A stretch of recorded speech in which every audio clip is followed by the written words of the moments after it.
Isang kagimbal-gimbal na chat message ang natanggap ni Rona, hindi niya tunay na pangalan. Ang kanyang 12 taong gulang na half-sister na itatago namin sa pangalang Mika, may ibubunyag daw na sikreto na 2 taon na niyang itinatago. May sasabihin ako, secret lang to ha? Ito raw ang mensaheng gumulantang sa mundo ni Rona, hindi niya tunay na pangalan. Ang sender, ang 12 taong gulang niyang half-sister na itatago namin sa pangalang Mika.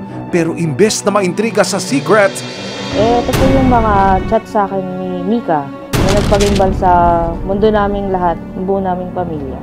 Ang isiniwalat ng kanyang kapatid, inaabuso raw siya ng kanyang sariling ama na si Aldrin, hindi niya tunay na pangalan. Nang pilitin pa ni Rona si Mika na ilahad ang detalye ng pananamantala, umamin ang kapatid na makailang ulit na raw siyang pinagtangkaang halayin sa loob ng sarili nilang tahanan. Parang bangungot. Alos, hindi ako makatulog noon sa pag-aalala. Kasi natatakot ako na tuwing gabi, baka may gawin ulit yung tatay niya sa kanya. Panganay na anak si Rona ng kanilang ina sa unang nobyo nito, habang ang mga nakababatang kapatid na sina Mika at Angel ay anak ng nanay nila sa napangasawang si Aldrin. Taong 2018 nang mamatay ang kanilang nanay dahil sa aneurysm. Sa pagpanaw ng ina, naiwan sa poder ni Aldrin ang mga anak niyang sina Mika at Angel. Dahil inakalang mabuting ama, hindi makapaniwala si Rona sa natanggap niyang sumbong. Wala siyang kaalam-alam na mali na pala yung ginagawang pambababoy sa kanya. Kaya dumulog si Rona sa resibo sa pag-asang maisalba si Mika at ang kanilang bunsong kapatid na si Angel, 10 taong gulang. Nitong Miyerkules, nagtungo ang resibo sa Pangasinan para makipagkita kay Rona. Agad kaming nakipag-ugnayan sa City Social Welfare and Development Office o CSWDO ng San Carlos, Pangasinan para ilapit ang sumbong ni Mika. Nang mailahad na ni Rona ang sitwasyon ng kanyang kapatid sa kamay ng kanilang sariling ama. Nasa atin na lahat ng grounds para kunin yung mga kapatid. Opo. Rescue the children. Then rescue the victims. Umaksyon ng mga social worker at Philippine National Police, Women and Children Protection o PNP WCPC ng San Carlos City, Pangasinan. Kasama ang resibo, tinungo namin ang bahay ni Mika para agad siyang ma-rescue at ang kanyang nakababatang kapatid na si Angel. Pagdating sa lugar, agad na yumakap ang 2 bata sa kanilang ate Rona.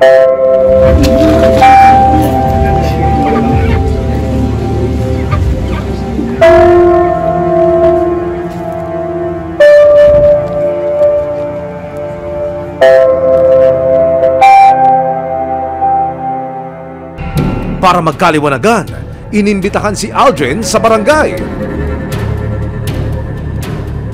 Sina Mika at Angel, isinama na rin ng mga social worker at ni Rona sa barangay.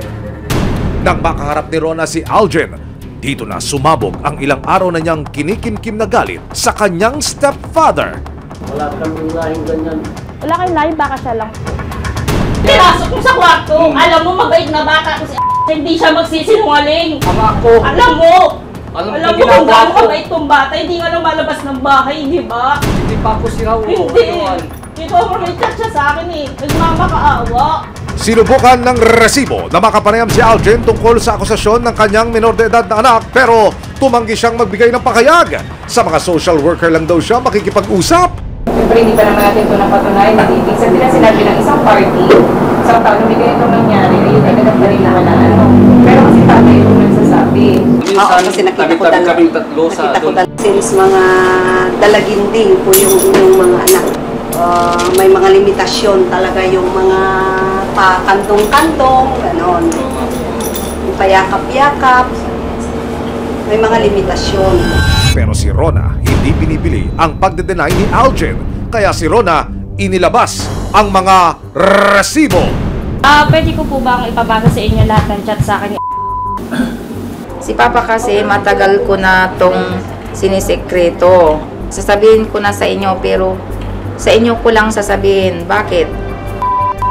Ako ni Papa minsan. Ano?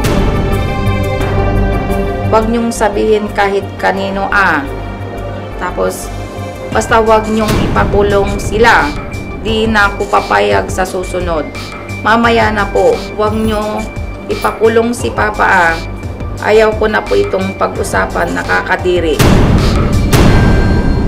Dahil sa mga hindi birong paratang laban kay Aljen at ang posibleng pang-aabuso niya sa kanyang anak na si Mika, maituturing na child at risk ang bata ayon sa mga social worker. Dahil dito, nagpasya ang CSWDO ng San Carlos City, Pangasinan na mananatili muna sa kustodiyan nila si Mika maging ang nakababatang kapatid niyang si Angel, pero si Rona umaapela. Tagal ba bago sila mapunta sa akin? Paspasan natin mo kung ano, kasi kailangan din naman namin yung i-assess muna kayo. Kaya konting days lang.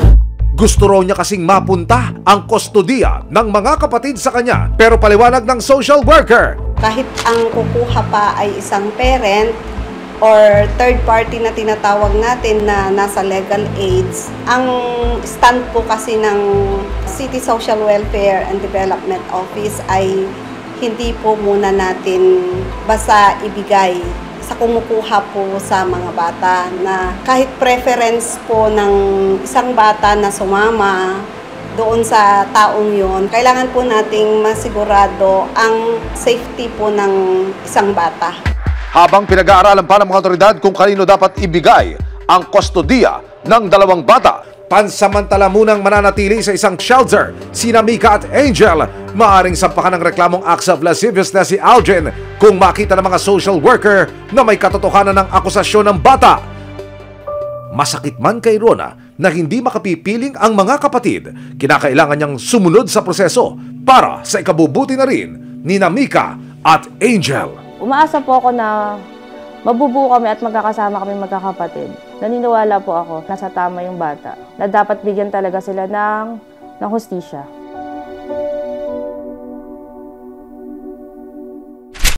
Maraming salamat sa panonood, mga kapuso.